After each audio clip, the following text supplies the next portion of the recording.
everybody. Welcome to What's Right with the World. Here we are with a very special story that I forwarded to Ben for once. Because usually Ben finds these stories. So Ben, tell us about this story that I forwarded to you that's super awesome and amazing. Sure. Well, this article comes from inspiremore.com. And this is part of their Morning Smile series. Kids have been playing with Legos for generations, and we've seen some pretty impressive creations made out of these little plastic bricks, but none like this. When David Aguilar was young, other kids made fun of him because he was born without a right forearm. Rather than being ashamed of being different, that's actually what inspired him. At age 9, he noticed a Lego helicopter he made gathering dust on the shelf. He took it apart and repurposed the pieces to craft a functional prosthetic arm for himself at age 9. It's unbelievable. Yeah, now he's 19. He's a bioengineering student, and he has a mission to design affordable prosthetics for other people like him. And there's an awesome picture in the article of him with his prosthetic arm made out of Legos. It's a really ridiculously awesome story. It's crazy. Yeah. I mean, yeah, I just thought it was an amazing story. And while you were reading it, what jumped out at me is he was like, I want to make affordable prosthetic arms for people. And it just dawned on me how realistic that was, because he literally made them out of Legos, if you can make a prosthetic arm out of Legos, then there's a possibility to make them really not that expensive. Yeah. At least the possibility exists. I mean, Legos are kind of expensive, but they're not prosthetic limb expensive. Expensive, right. Exactly. Yeah. And I think, the technology only goes so far with Lego pieces. I mean, making a functioning helicopter, a helicopter with a that spins, Yeah. like if you can take the technology in that and make a prosthetic arm, then we're on the right track here. Exactly. But I love this type of stuff because it's creativity, thinking out of the box, and it just expands our mind as to what's possible. Because that's I remember when I was I was probably a teenager or something, and I always had a mind that came up with ideas. And I was like a teenager, and I was like, you know what? Why bother? Why bother thinking up these ideas? I mean, everything's been made already. It's like the 80s, Yeah. And how ridiculous is that, thought process? I mean, when you see everything that's been made since the 80s, and now some kid just in the last 10 years is making prosthetic arms out of Legos. Yeah. It's insane in an amazing way. Our second story today is from Time Magazine, or time.com, I should say. Time in general. The concept of time. It's about a viral challenge called hashtag trash tag, which is a very fun tongue twister. Hashtag trash tag, which is persuading people to pick up litter in parks and beaches and stuff across the country, or across the world, rather. Really. Yeah, which is cool. Yeah, it is cool, and it's here in Rhode Island, our local beach has had a big issue with the trash situation last year that we talked about on What's Right with the World, and so it's really cool to see this kind of becoming a viral thing of people picking up.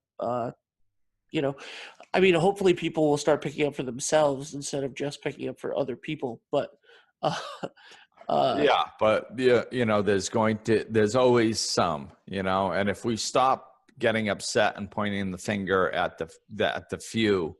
I mean, I know a lot of people, and I don't know anybody that thinks littering is acceptable. Yeah. I can't think of one person that I would think that, littering is acceptable, and yet people do it. So what that tells me is if I don't know anybody that does it, it's probably a fairly small majority at this point, that do it. But a lot of times what we do is we put our attention on the people that are doing it and how wrong it is and how ridiculous it is and isn't this horrible, and we just stay focused on the problem. And this is an example of people staying focused on the solution. Yes, some people do it. Do we want to sit and whine about that for 3,200 years and watch our beaches go to crap? Or do we want to figure out what we can do about it? And this is people figuring out what to do about it. And it feels good and it's simple and it's going viral, which is exactly what should be happening, which is awesome. And our last story today is about a group of high school seniors who got up at 4:30 in the morning to shovel out their neighbor's driveway so that she could make it to dialysis on time. Wow. Yeah. So there is hope for our younger generations. That's people seem to be worried about. Yeah, that's awesome. I actually know a lot of stories like this, but I think that it's really great. When there's a snowstorm and stuff, like these people that are outpatient dialysis patients, they have to get there, Right. Like there's really no other option. Like you have to get to dialysis. It's really, really bad if you don't. Yeah. It's not like, we'll do it next week. Yeah. When the snow melts, that's not an option. Yeah. So this was really cool. And I'm glad that they were recognized for it, Yeah. Yeah. And that's part of what I want this show to do, is recognize people and get the word out there. And these kids, if these kids did that for somebody, they're going to get the rewards themselves. Like they're going to feel good about something that they did. They're going to learn the lesson and come to the understanding that it's possible to make a difference in this world and to help other people, and they're capable. And so they're going to get the rewards because they're the ones that actually did it. So I'm not worried about them. They're on the right track. I want to put the spotlight on it so it expands to the rest of the world, the rest of us out here, and seeing all these examples over and over and over of how easy it is and how you can do something in your community and how many different ideas it is. And that, and if in the beginning somebody wants to do it to get recognized, fine. I don't care. I'll recognize them. God bless you. Thanks for doing it, but they'll get their own reward if they start doing good things, and they'll keep it up because of the way it makes them feel. So which is really, that's why it feeds itself. That's why this catches on and expands, because it just plain feels good. Yeah. So, all right, Glenn, it's that time again. What's right in your world this week? I don't know. What's right in my world this week?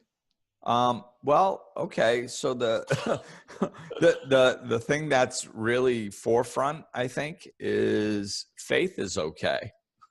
So yesterday I went to take her out, and all of a sudden she couldn't put any weight on her front paw. So of course I got worried, and I was like, I've had dogs before, and I've never had this happen to where it really seemed like it was bothering her a lot, So of course, I got worried and took her to the vet and took x-rays, and everything was fine. And by the time I got home, well, shortly after we got back, she's running up the stairs, and I'm like, okay, well, I guess, maybe I should have been a little bit more patient instead of rushing off to the vet. But like I said, it took me by surprise. I had never seen one of my dogs do this so dramatically, so I figured something was wrong. But yeah, that's really what's been buzzing around me for the last day, since yesterday afternoon. It's like, boy, I'm really happy that she's okay. And this morning I take her outside and she shoots off after a squirrel. I'm like, well, okay, doing Mach 10. I'm like, okay, I guess she's better. I was going to try to rest her for a day or two. But yeah, so my pup that I love is doing well, and there was no serious injuries. So that's what's right in my world. Awesome. What's right in your world? I went to a wedding this weekend. Yeah, you did. And it went really well. It was a lot of fun. It was cool. It was out of town, so it was a whole 3 days away, and it was really busy, but it was great. It was a lot of fun, and they just, everybody was happy. The whole weekend, everybody was happy. The couple was really happy. Mm-hmm. Things just went really well, so it was really nice. Got to see a lot of old friends. Nice. Yeah, and you officiated that wedding. I did officiate the wedding, and that went really well, and everybody seemed to like it, so it was good. Awesome.